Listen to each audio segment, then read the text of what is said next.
Reciprocation, the old give and take, ... and take. A little quote by Ralph Waldo Emerson: pay every debt as if God wrote the bill. All right. Sure. A few years ago, a university professor tried a little experiment. He sent Christmas cards to a sample of perfect strangers. Although he expected some reaction, the response he received was amazing. Holiday cards addressed to him came pouring back from the people who had never met nor heard of him. The great majority of those who returned a card never inquired into the identity of the unknown professor. They received his holiday greeting card, click, and they automatically sent one in return.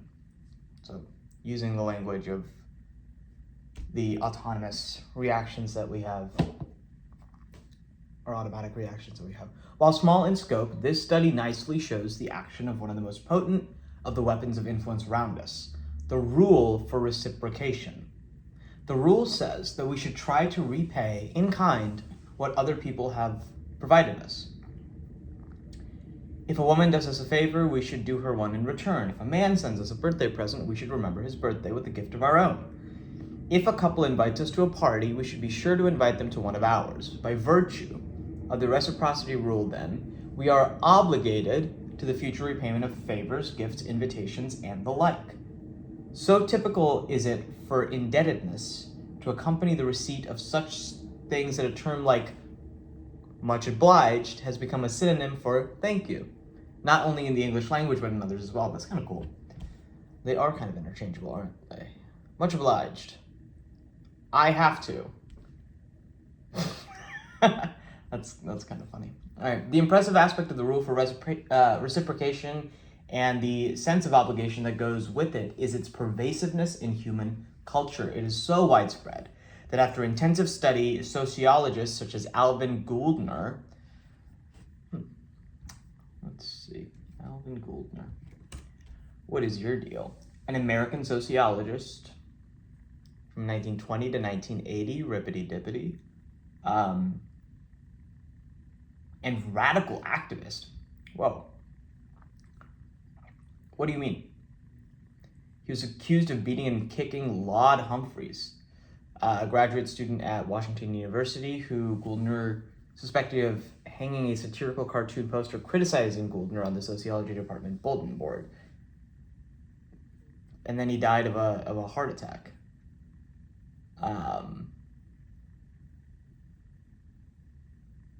Laud Humphreys was noted for his research into sexual encounters between men in public bathrooms, published as Tea Room Trade, and for the questions that emerged from what was overwhelmingly considered unethical research methods.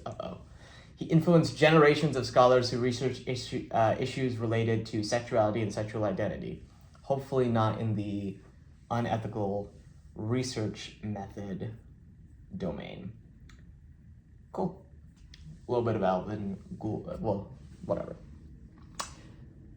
Such sociologists as Alvin Gouldner can report that there is no human society that does not subscribe to the rule of reciprocity. Wow, I cannot speak today. We'll slow down. And within each society, it seems pervasive also. It permeates exchanges of every kind. Indeed, it may well be that a developed system of indebtedness flowing from the rule for reciprocation is a unique property of human culture. The noted archaeologist Richard Leakey,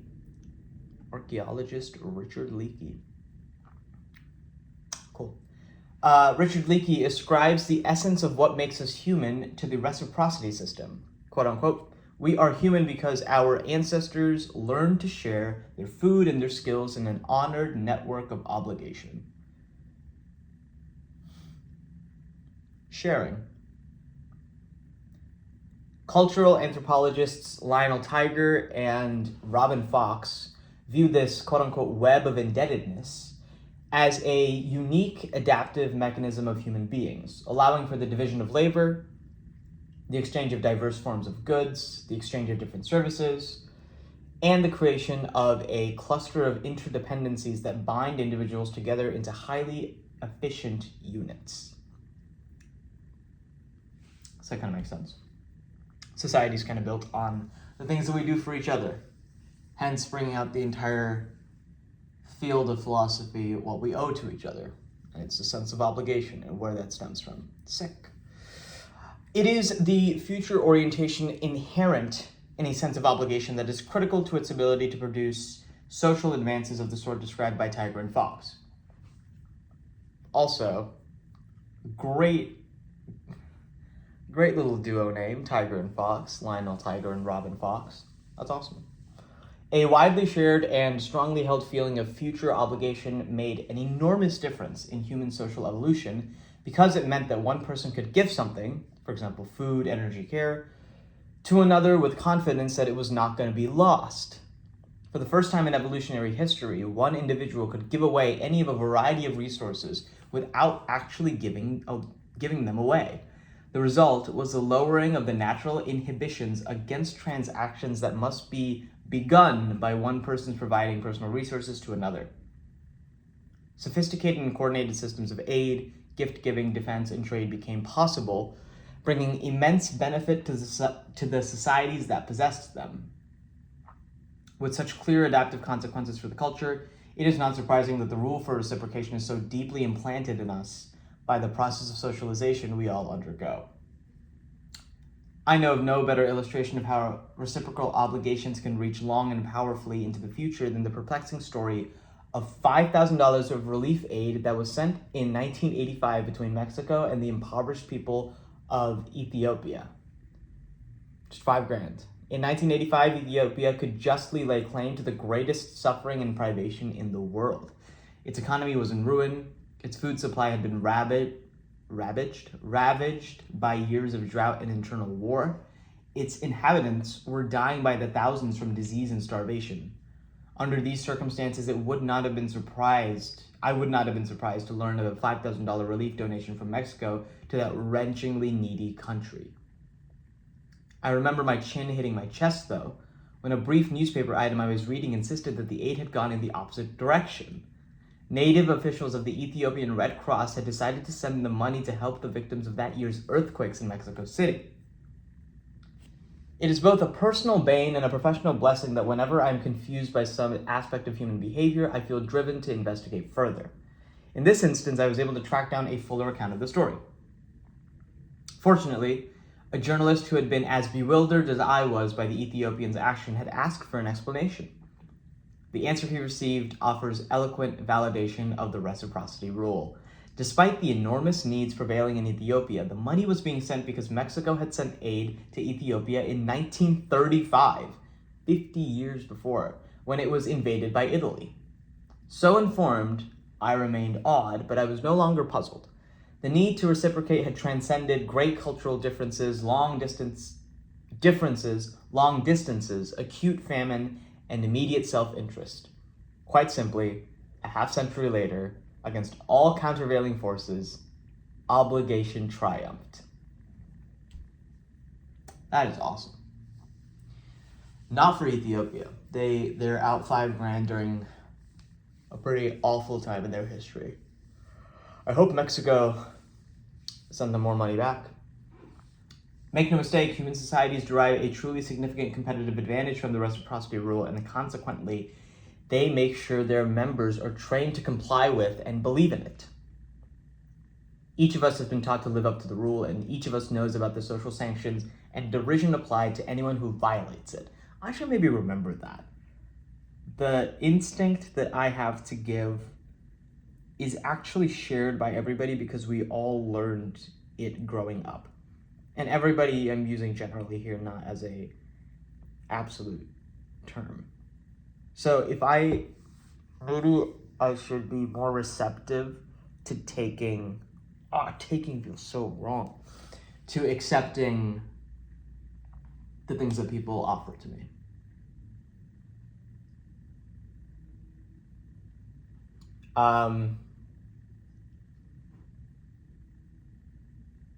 Yeah.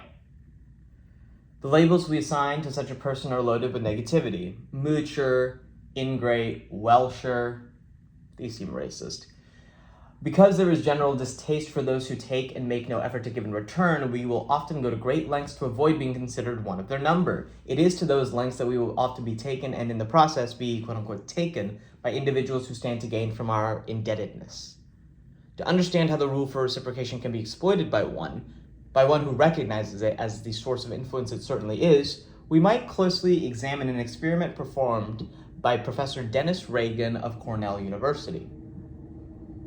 A subject who participated in the study found himself rating, along with another subject, the quality of some paintings as part of an experiment on, quote-unquote, art appreciation. The other rater, we can call him Joe, was only posing as a fellow subject and was actually Dr. Reagan's assistant. For our purposes, the experiment took place under two different conditions.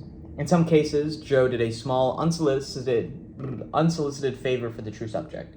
During a short rest period, he left the room for a couple of minutes and returned with 2 bottles of Coca-Cola, one for the subject and one for himself, saying, I asked him if I could get myself a Coke, and he said it was okay, so I bought one for you too. In other cases, Joe did not provide the subject with a favor. He simply returned from a 2-minute break empty-handed. In all other respects, however, Joe behaved identically. Later on, after the paintings had all been rated and the experimenter had momentarily left the room, Joe asked the subject to do him a favor. He indicated that he was selling raffle tickets for a new car and that if he sold the most tickets, he would win a $50 prize. Joe's request was for the subject to buy some raffle tickets at 25 cents apiece. Any would help, the more the better. The major finding of the study concerns the number of ticket subjects purchased from Joe under the two conditions. Let me read that again. The major finding of the study concerns the number of tickets that subjects purchased from Joe under the two conditions. Without question, Joe was more successful in selling his raffle tickets to the subjects who had received his earlier favor. Apparently, feeling that they owed him something, these subjects bought twice as many tickets as the subjects who had not been given the prior favor. Although the Reagan study represents a fairly simple demonstration of the workings of the rule for reciprocation, it illustrates several important characteristics of the rule that, upon further consideration, help us to understand how it may be profitably used. Well, subheading, the rule is overpowering. One of the reasons reciprocation can be used so effectively as a device for gaining another's compliance is its power.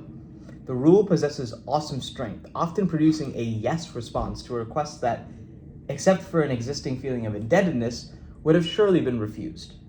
Some evidence of how the rule's force can overpower the influence of other factors that normally determine whether a request will be complied with can be seen in a second result of the Reagan study. Besides his interest in the impact of the reciprocity rule on compliance, Reagan was also interested in how liking for a person affects the tendency to comply with that person's request. How liking for a person affects the tendency to comply with that person's request.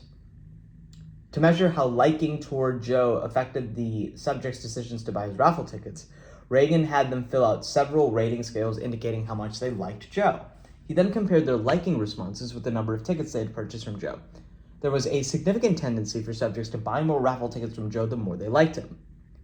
But this alone is hardly a startling finding. Most of us would have guessed that people are more willing to do a favor for someone they like. That makes complete sense. This is funny. The interesting thing about the Reagan experiment, however, is that the relationship between liking and compliance was completely wiped out in the condition under which subjects had been given a Coke by Joe. For those who owed him a favor, it made no difference whether they liked him or not. They felt a sense of obligation to repay him, and they did. The subjects in that condition who indicated that they disliked Joe bought just as many of his tickets as did those who indicated that they liked him.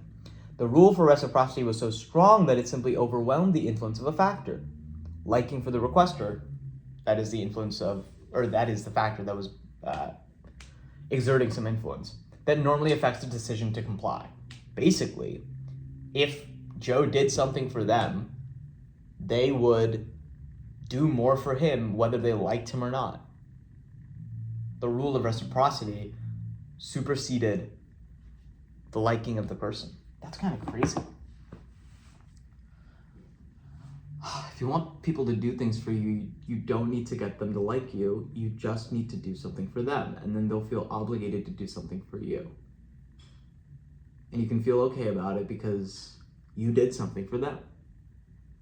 And so your slate is clean, even if you are being sneaky. Think of the implications. People we might ordinarily dislike unsavory or unwelcome sales operators, disagreeable acquaintances, representatives of strange or unpopular organizations, can greatly increase the chance that we will do what they wish merely by providing us with a small favor prior to their requests. Let's take an example that by now many of us have encountered.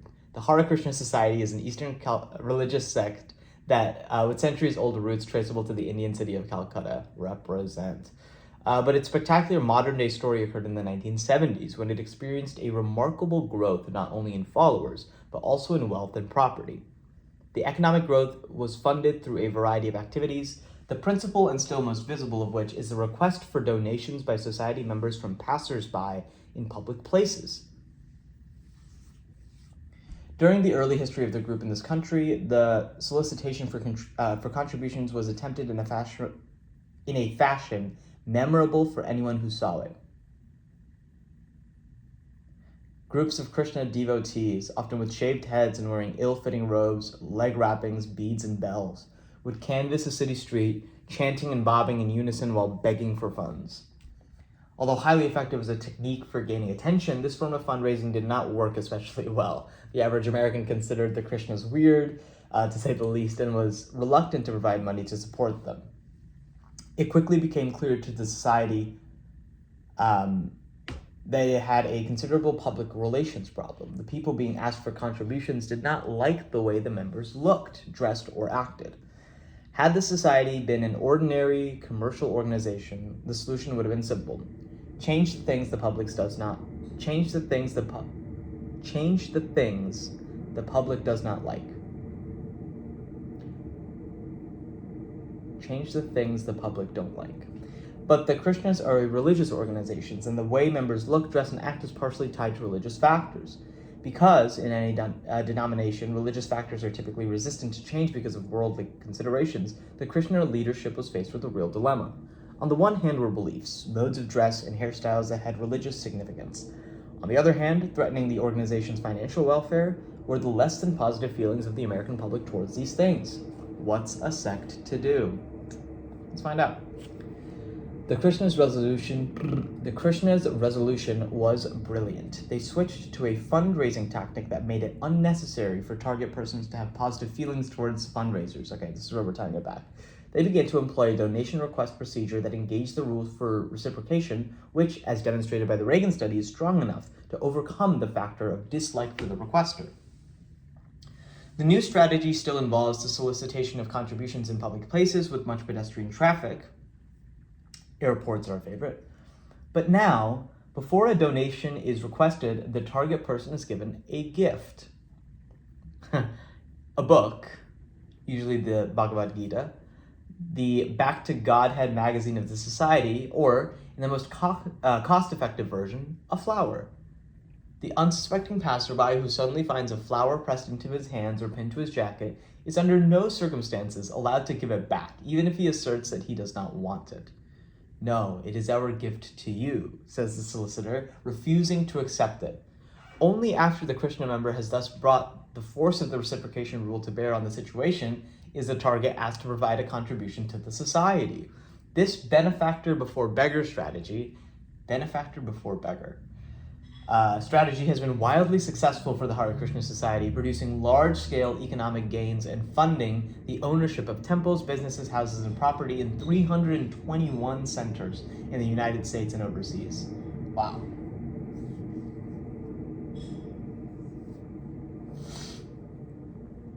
As an aside, it is instructive that the reciprocation rule has begun to outlive its usefulness for the Krishnas, not only because the rule itself is any less potent societally,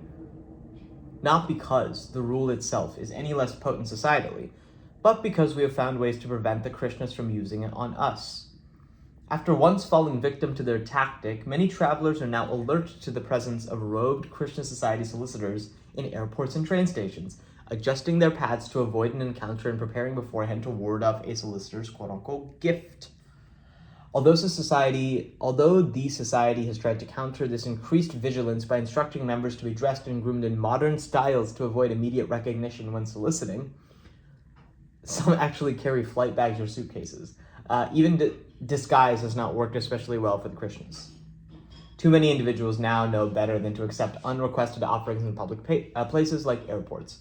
Furthermore, airport administrators have initiated a number of procedures designed to forewarn us of the Krishna's true identity and intent. Thus, it is now common airport practice to restrict the Krishna soliciting activity to certain areas of the airport and to announce through signs in the public address system that the Krishnas are soliciting there. It is a testament to the societal value of reciprocation that we have chosen to fight the Krishnas mostly by seeking to avoid rather than to withstand the force of their gift-giving. The reciprocity rule that empowers their tactic is too strong and socially beneficial for us to want to violate it.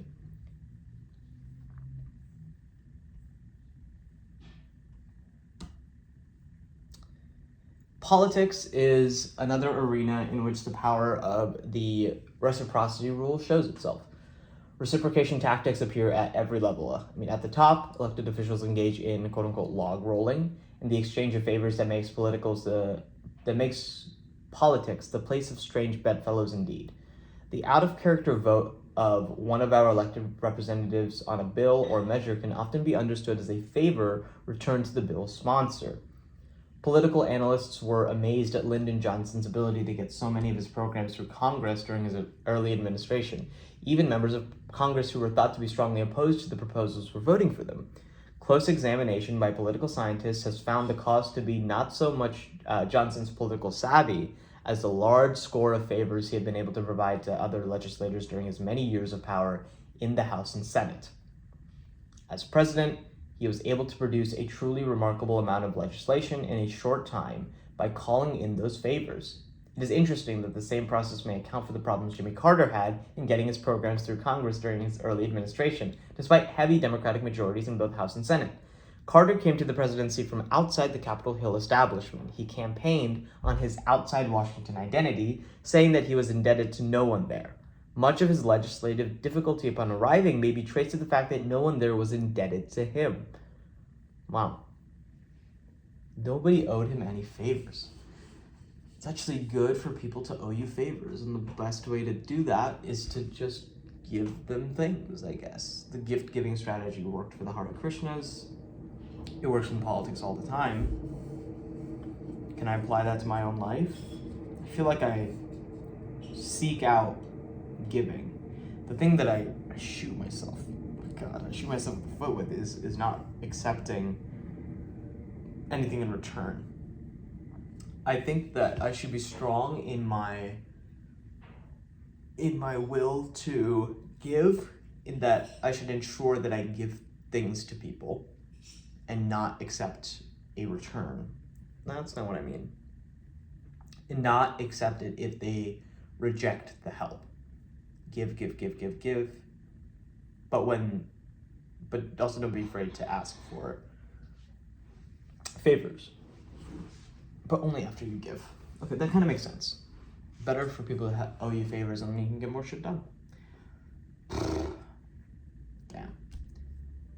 I'm gonna have to learn how to ask for what I want. Oh well. At another level, we can see the recognized strength of the reciprocity rule in the desire of corporations and individuals to provide judicial and legislative officials with gifts and favors. And in the series of legal restrictions against such gifts and favors. Let me read that again. We can see the recognized strength of the reciprocity rule in the desire of corporations and individuals to provide judicial and legislative officials with gifts and favors, and in the series of legal restrictions against such gifts and favors. Even with legitimate political contributions, the stockpiling of obligations often underlies the stated purpose of supporting a favorite candidate. One look at the list of companies and organizations that contribute to the campaigns of both major candidates in important elections gives evidence of such motives. A skeptic requiring direct evidence of the quid pro quo expected by political contributors might look to the remarkably bald-faced admission by Charles H. Keating Jr., who was later convicted on multiple counts of fraud in his country's savings and loan disaster. Addressing the question of whether a connection existed between the $1.3 million he had contributed to the campaigns of 5 U.S. senators and their subsequent actions in his behalf against federal regulators, he asserted, I want to say in the most forceful way I can, I certainly hope so. Wow. That's kind of wild. Very knowingly went, I'm giving you things. Help me.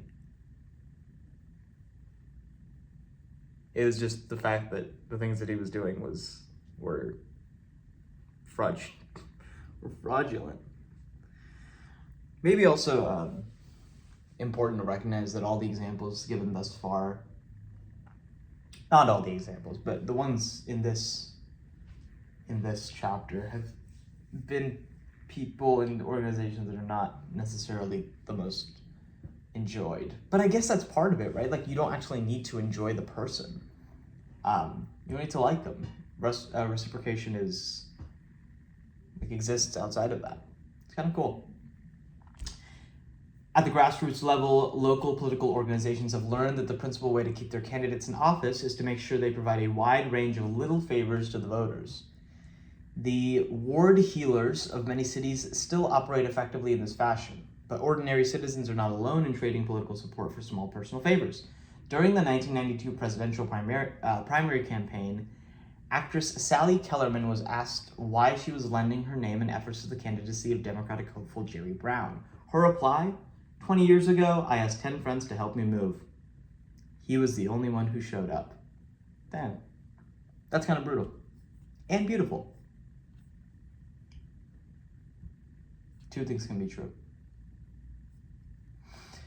Of course, the power of reciprocity can be found in the merchandising field as well. Although the number of possible examples is large, let's examine a pair of familiar ones deriving from the quote-unquote free sample.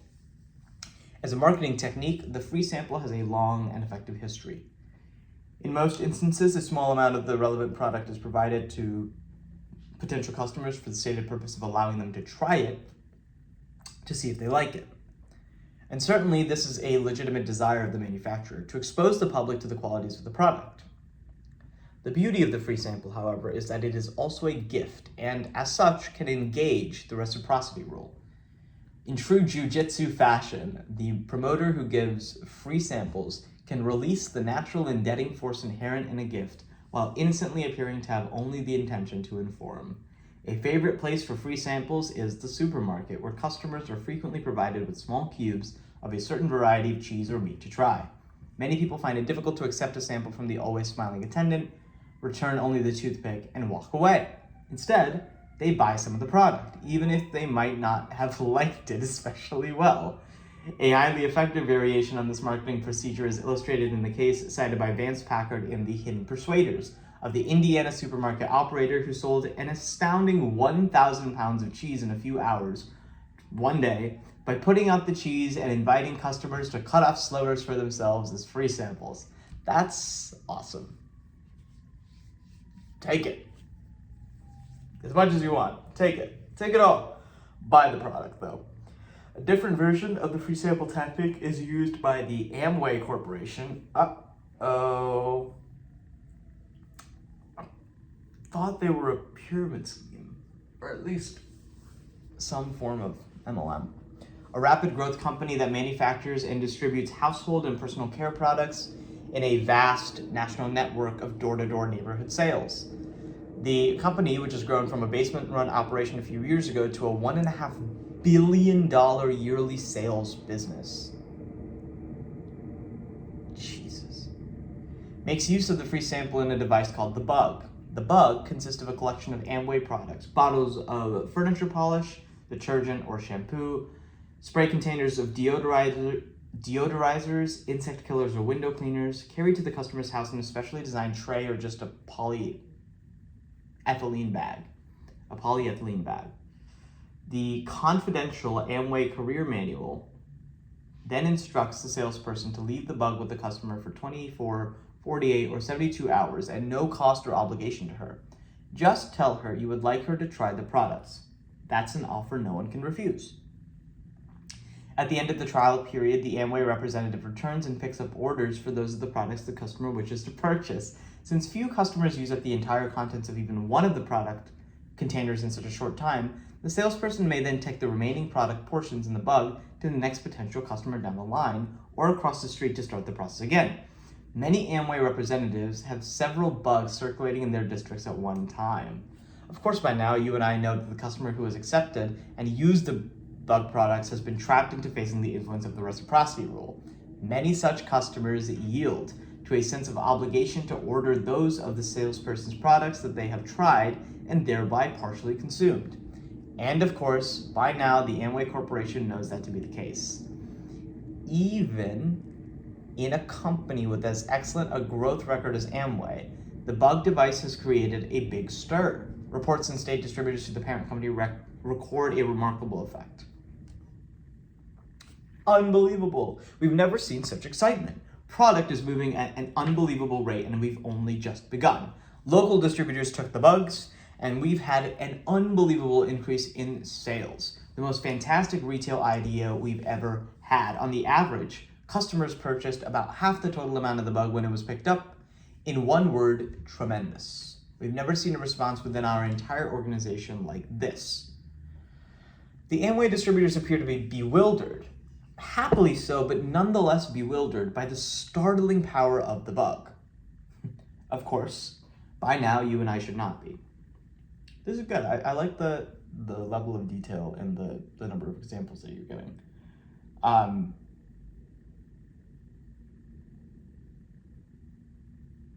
Yeah, the Amway distributors appear to be bewildered. Great. The reciprocity rule governs many situations of a purely interpersonal nature, where neither money nor commercial exchange is at issue. And perhaps my favorite illustration of the enormous force available from the reciprocation weapon of influence comes from such a situation. The European scientist Abel Ibisfeld,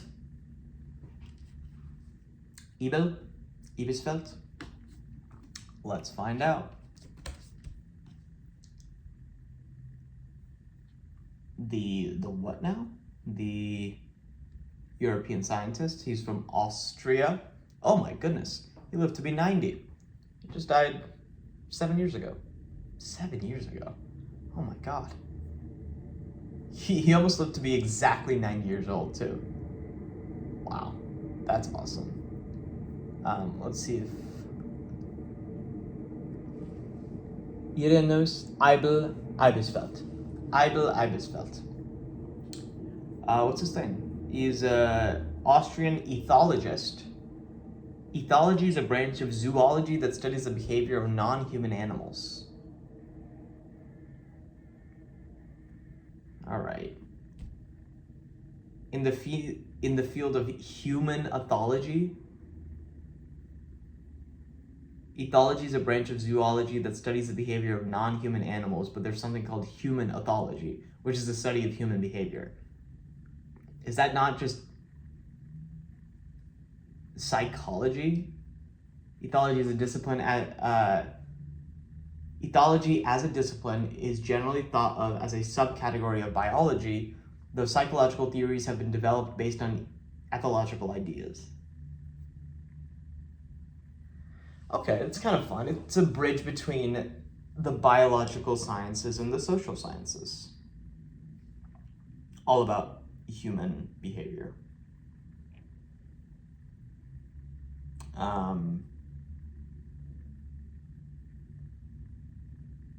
That's kind of it. Lots of words, mostly said in Europe. Okay. The European scientist Abel Ibisfeld provides the account of a German soldier during World War I whose job was to capture enemy soldiers for interrogation. Because of the nature of the trench warfare at that time, it was extremely difficult for armies to cross the no man's land between opposing front lines, but it was not so difficult for a single soldier to crawl across and slip into an enemy trench position. The armies of the Great War had experts who regularly did so to capture an enemy soldier, who would then be brought back for questioning. The German expert of our account had often successfully completed such missions in the past and was sent on another. Once again, he skillfully negotiated the area between fronts and surprised a lone enemy soldier in his trench. The unsuspecting soldier, who had been eating at the time, was easily disarmed. The frightened captive, with only a piece of bread in his hand, then performed what may have been the most important act of his life. he gave his enemy some of the bread. So affected was the German by this gift that he could not complete his mission. He turned from his benefactor and recrossed the no man's land empty-handed to face the wrath of his superiors. Wow. An equally compelling point regarding the power of reciprocity comes from an account of a woman who saved her life not by giving a gift as did the captured soldier, but by refusing a gift and the powerful obligations that went with it. The woman, Diane Louis, was an inhabitant of Jonestown, Guyana. There we go. In November of 1978, when its leader, Jim Jones, called for the mass suicide of all residents, most of whom compliantly drank and died from a bout of poison-laced Kool-Aid. Man, I probably would have died. I don't know if I would have not done it. Diane Louis, however, rejected Jones' command and made her way out of Jonestown and into the jungle. She attributes her willingness to do so to her earlier refusal to accept special favors from him when she was in need. She turned down his offer of special food while she was ill because I knew once he gave me those privileges, he'd have me. I didn't want to owe him nothing. Cool. Also kind of fun. Choose the people that you accept gifts from. Choose the people that you are going to be indebted to because... important to know. All right, we'll call it there.